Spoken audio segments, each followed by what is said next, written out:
มึงขี้ลายตายพวกขน้อยบ่ได้บวชเอากันแต่18 ปีพูดว่าโอ้จังสี่ก็มีเนาะศีลห้ามีตัวใดเราหูจักบ่ล่ะบ่ฮู้หลวงพ่อบ่ให้ฆ่าสัตว์ฆ่าอยู่บ่ฆ่าประจำติล่ะ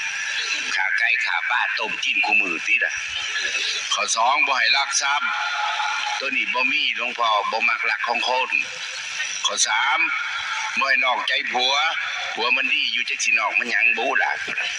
บ่นอกดอกข้อ4บ่ให้ตัวเป็นบางโอกาสข้อ5บ่ให้กินเหล้ากินน้ำกันเลยที่หัวตั้มกันเลยแล้วก็ผัวห่วยแต่เฉพาะมันบ่รวยนั่นที่ก็บอกแล้วบอกผัวบอกมันเศร้ากินเหล้ามันบ่เศร้ากินแม่มันน้ำกันโลดมันจะบ่เสียเปรียบกันว่าจังสิก็มีเว้ยโอ้ยเฉพาะมันบ่รวยแล้วนางบอกเขารักษาศีล8นี่บุญหลายตัวใหญ่คนเอาคู่มือนี่มันบ่มีบุญมันเป็นหนี้ทกสบ่เศร้าย้อนหยังย้อนมันศีล5บ่ครบบุญจะสิเข้าใจว่ามาวัดได้บุญบ่แม่นว่าท่านคู่มือได้บุญได้โตศีล5ได้บุญนั่นโตละบาปนั่นพระพุทธเจ้าเพิ่นบอกนี่อาตมาก็บอกต่อท่านหลายปานใดบุญนั่นก็บ่ทอมีศีลหลายปานใดก็สร้างบุญนั่นก็ยังบ่ทอได้สมาธิได้บ่ล่ะสมาธิบาดนี้สมาธิหลายปานใดก็สร้างบุญนั่นก็บ่ทอได้ปัญญาหลายปานใดก็สร้างบุญนั่นก็บ่ทอผู้จักทางพ้นทุกข์ซะตัวท่านหลายปานใดบุญนั่นบ่ทอมีศีลหลายปานใดก็สร้างบุญนั่นบ่ทอได้สมาธิหลายปานใดก็สร้างบุญนั่นบ่ทอได้ปัญญาเพื่อสิพ้นทุกข์ซะตัวเว้าเรื่องตัวนี้ตายจะเบิบศีลบ่เอาเจ้าว่าบาทศีล8 บาทพระพุทธเจ้าเว้าอีกให้ท่านเลี้ยงสัตว์100 โตก็บ่ทอให้ท่านคนผู้หนึ่งเลี้ยงคน100 คนบาทก็บ่ทอให้พระมีศีลองค์หนึ่งให้พระมีศีล100 องค์บาทเว้าความไปเลยบาทบ่ทอให้พระอรหันต์เทื่อนึงให้พระอรหันต์100 เทื่อบุญนั่นก็ยังบ่ทอให้พระปัจเจกพุทธะเทื่อนึงบาทให้พระปัจเจกพุทธะ100 เทื่อบุญนั่นก็บ่ทอให้พระพุทธเจ้าเทื่อนึงไล่ไปบัดนี้ให้พระพุทธเจ้า100 เทื่อบ่ทอศีล8 มื้อเดียวเอาแม่ไผอยากได้อยากดีครอบครัวสิมีสุขลองเบิ่งที่ล่ะเบิดพ่อเบิดแม่เบิดลูกเอาศีล8เบิ่งที่ล่ะคันอยากรวยเอาแม่ตำรวจอยากได้พยาบาลอธิษฐานที่ล่ะถ้าสอบได้รักษาศีล8ถวายพระพุทธเจ้า15 มื้อเขาก็ได้สอบเขาหันเขาดีเขาก็ได้บุญใหญ่จะว่าอาตมาบอกว่าคนปักไตมันรักษาศีล8ให้สวดอิติปิโสครบอายุมันเป็นหนี้เขาหลายให้สวดพระหงส์นำมันถือเก่างวดซ้อนมันได้เป็นล้านก็เลยเว้าให้นางนี่ฟังเขารักษาศีล8จะว่าเขาได้หลวงพ่อก็เป็นตาเหตุอยู่ตัวนั้นเนาะศีล8มีโตใดนี่ล่ะศีล8ก็บ่ให้ฆ่าสัตว์ยุ่งก็บ่ให้ตบมดก็บ่ให้ฆ่าตายแล้วอยู่บ้านยุ่งหลายพะโลเด้อหลวงพ่อเขาน้อยบ่ตบใส่ใบก่อนได้โง่กูยุ่งปานนั้นสมบอกเปิดโมงคือกระเป๋าพัดลมใส่มันก็เบิดตัวยุ่งโอ้ยมันคือคักแต่นอกบาทนี่เฮ็ดเอาที่ล่ะคันอยากได้บ่ให้ฆ่าสัตว์ข้อ2บ่ให้ลักทรัพย์ข้อนี้พอได้ข้อ3บาทนี่บ่ให้นอกใจผัวเปลี่ยนใหม่คันศีล8บ่ให้นอนน้ำกัน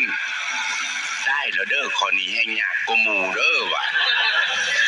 เป็นอีหยังสิยากกว่าหมู่ยากตัวพวกเขาหน่อยเมามามันบุกแหลกเลยเด้อมันบ่ขึ้นเด้อวัดพับต้องไปเจรจาแล้วคั่นน่ะไปว่าเอาแต่ตัวบ่ให้นอนน้ำกันบ่ให้ตัวบ่ให้กินเหล้าบ่ให้กินข้าวเกินเที่ยงบ่ให้เบิ่งหนังฟังเพลง บ่ให้ท่าแป้งบ่ให้ท่าสลิงยิงขอได้กับเป็นตาเหตุอยู่หลวงพ่อเขาน่ะมานักใจขอเดียวขอได้นอนน้ำกันไปเจรจาเอาเพิ่นก็ฟ้าวไปเว้าให้ผัวเพิ่นฟังเฒ่าไปหาหลวงพ่อบุญเสริมเพิ่นบอกบักจูบรักษาศีล8เฮาเลยว่าแต่หลวงพ่อเพิ่นบอกบ่แม่นเดี๋ยวมันถึงเองมันรักษาศีล8หลวงพ่อว่าเฮาเป็นหนี้หน่อยๆนึงเพิ่นให้รักษาอยู่7 วัดเลยหลวงพ่อเพิ่นก็บ่ให้นอนวัดหรอกถามเพิ่นแล้วเพิ่นว่าบุญบ่ได้อยู่วัดดอกถ้าบุญอยู่วัดมาเข้าวัดก็ได้บุญบ่คือโตติเพิ่นว่า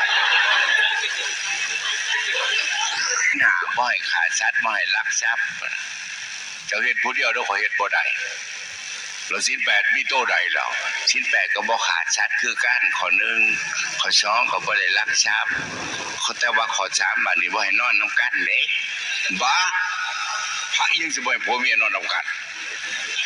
บ่ให้นอนนำกันก็คือสิบ่รุนแรงดอก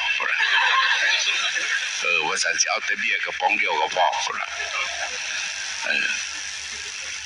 เมียเว้าให้ฟังเฮ็ดซะเฒ่าเฮ็ดเลยมันสิได้เบิดดีเบิดศีลมื้ออื่นเช้ามาเลยว่าหลวงพ่อบ่ได้อยู่สุดขาวหรอกนางคำมาจุดธูปเด้อ3 ดอกก็ได้5ก็ได้7ก็ได้กราบพระเด้ออรหังสัมมาเด้อได้ว่าบ่เป็นหลวงพ่อคณะบ่ได้หนังสือโอ้ยมีแต่แนวโง่เนาะกราบพระแล้วบัดนี้ก็นั่งพุทโธเด้อธูปเบิดดอกจังนอนเอาคู่มือ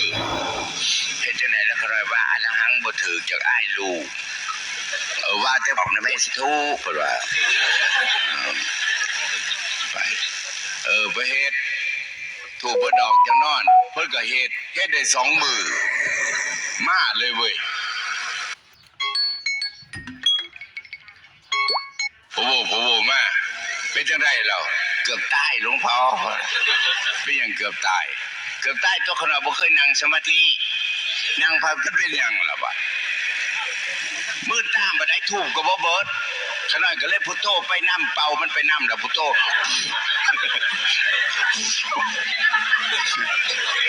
มันสิบาปบ่เฮ้อที่เอาก็แล้วตัวน้ำมันก็สิ้นดอกสิเฮ็ดแต่ก็สิให้มันได้โลดบ่เว้ยก็อดได้จังน้อยถึงตัวอดทนว่าซั่นเอาไม้ซั่นอดก็อดขน้อยเกือบเม็ดตะบะแตกแล้วมันเจ็บปวดขาแห้งพุ่นล่ะมื้อหลังมาบัดนี้เฮ็ดจนได้มือที่6เอาโยกเล็กซอยแล้วว่าเอาใส่เล็กไปขายพุ่นล่ะเมียเพิ่นก็ยกเล็กซอยมาแต่งกับข้าวให้ผัวกินอาบน้ำแล้วนั่งพุทโธได้4-5 บาทก็หลับเลยบาดนี้ก้มหัวลงรับค่านั่งรับไปรับมาเขามาห้องใส่หูเพิ่น541ว้าวพุ่นล่ะมาห้ามจดไปใน541เดี๋ยวกูลืมพุ่นว่าลูกชายเพิ่นก็จดไว้มื้ออื่นทอดปลาทูไปแต่เด้อ2 โตหลวงพ่อเป็นจังได๋ครบแล้วเด้อมื้อนี้พุ่นน่ะครบก็ครบเป็นจังได๋ขน้อยนั่งไปเมื่อวานยกเล็กก็บ่แม่นก็สิไปซื้อหลายอาหารบ่ถือขน้อยเหลือเงิน200แล้วขน้อยก็สิเอา3 โต100 2 โต100ให้ได้เด้อหลวงพ่อขอพรแน่ให้ได้แน่ได้ซะไปซะได้ว่าซั่นสาธุเพิ่นกลับมาเมื่อเลยเมื่อฮอดบาทเพิ่นก็ไปซื้อทีละบาทเลยมื้อนึงมาบาทซื้อเบอร์แล้วเพิ่นก็ตอนบ่ายมาไปใช้เท่าหัวเพิ่นขันน็อตอยู่ใต้ท้องรถก็เกิดไปเอาเงินใส่เงินนี่มันใจบ่นั้นบ่100%ว่าเพิ่นก็ไปเลยไปนั่งฟังบาทหมู่อยู่พูนตอนบ่าย2นี่ล่ะรางวัลที่1เลขที่ออกงวดรางวัลที่1เลขที่ออก2441541ฟอดมาเลยแล้วผ่านนี่ผัวบนนอนขันรถอยู่เอาเมียกูขาดยาคักๆเด้อบ่ล่ะเมียกูขาดยาแล้วเป็นบ้าบ่ฟอดมาตายบ่ตะไคร้ใจบ่ล่ะเมียเขาบ่ไก่เท้า3 โต2 โตครบ7 มื้อเลยเนาะครบเมื่อวานนี่ไปเอาเหล้าบ่กินฉลองสักหน่อย บ่ได้นอนน้ำกัน7 มื้อบ่เป็นตะอยู่ได้เดียวนี่พุ่นล่ะผัวหายเลยโอ้ยจะแม่นเป็นตะตายแท้เนาะพุ่นล่ะคือแม่โรแมนติกก็เปิดไฟในร้านถึง